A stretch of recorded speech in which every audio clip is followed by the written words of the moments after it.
The chair recognizes the gentlewoman from Arizona, Ms. Ansari, for 5 minutes.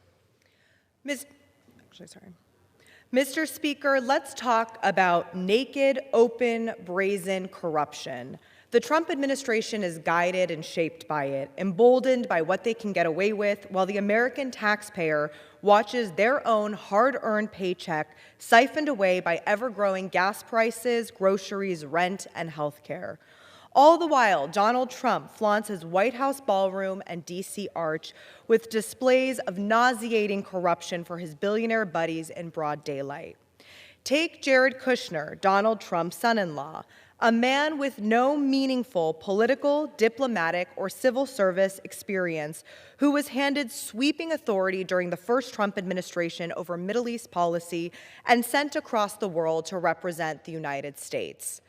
At the same time, his family's real estate empire in New York was in trouble after years of mismanagement and actively seeking foreign investment. Ladies and gentlemen, he sure found it.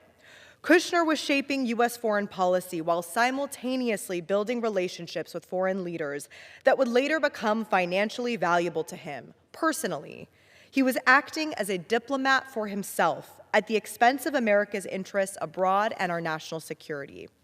Kushner communicated directly with wealthy, high-ranking officials like Saudi Crown Prince Mohammed bin Salman, using unsecured and unauthorized channels like WhatsApp, with limited or no transparency and record-keeping regarding these official and ethically dubious conversations. Nothing has changed since the first Trump administration. In fact, it has only gotten worse. They no longer even pretend to hide it. While Kushner and Trump ally and billionaire friend Steve Witkoff meet with Gulf countries about matters pertaining to U.S. national security, they are also directly involved with selling massive billion-dollar deals to friends and family of the president.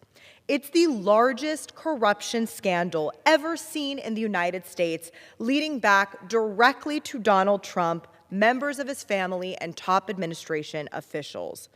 Kushner is a private citizen. He is not subject to the rules and regulations of actual public servants, including background checks and requirements for a security clearance, negotiating America's foreign policy and matters of literal war and peace between the United States and Iran, some of the most consequential negotiations of the 21st century. Meanwhile, new reporting from the New York Times shows that Kushner is simultaneously soliciting $5 billion in new investment from the very same foreign governments with a direct stake in these negotiations. It would be too outlandish for a movie script, yet this is the reality in America today.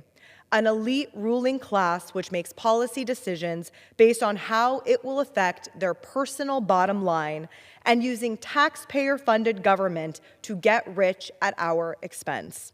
I mean, Trump is literally suing the IRS, which he controls, for $10 billion. Money straight from the taxpayers into his own pocket. But there is hope.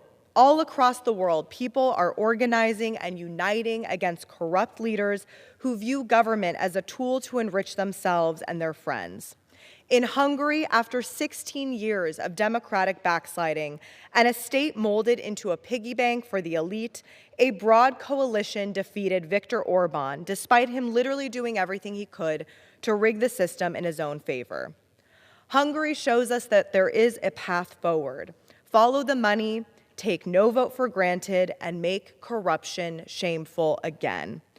When Democrats take back the House in November, I will work to ensure that subpoenas fly out for every taxpayer dollar and cent that Trump and his family have spent during their time in office steering into their own pockets.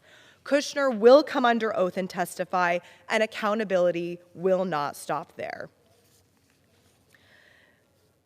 Mr. Speaker, I rise today to honor Miguel Alvarado of Guadalupe, Arizona, a man deeply respected in our community.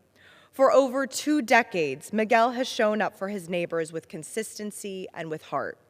For 25 years, he has led the Guadalupe Car Show, a tradition that brings thousands together to celebrate culture, creativity, and community pride. The 25th anniversary Guadalupe Car Show returns on Sunday, April 26th, transforming downtown Guadalupe into a vibrant festival with lowriders, classic cars, and custom builds, drawing 10,000 to 15,000 attendees from across Arizona. It's a must-attend event for families and car enthusiasts alike. Beyond the car show, Miguel has organized events for over 15 years that support local families, including a back-to-school drive and a Christmas celebration, bringing joy and gifts to children. For more than a decade, he's also provided turkeys to families in need during the holidays. Miguel's work brings people together, building a network of volunteers committed to giving back. He reminds us that strong communities are built by those who show up. I am proud to represent him in Congress. I yield back.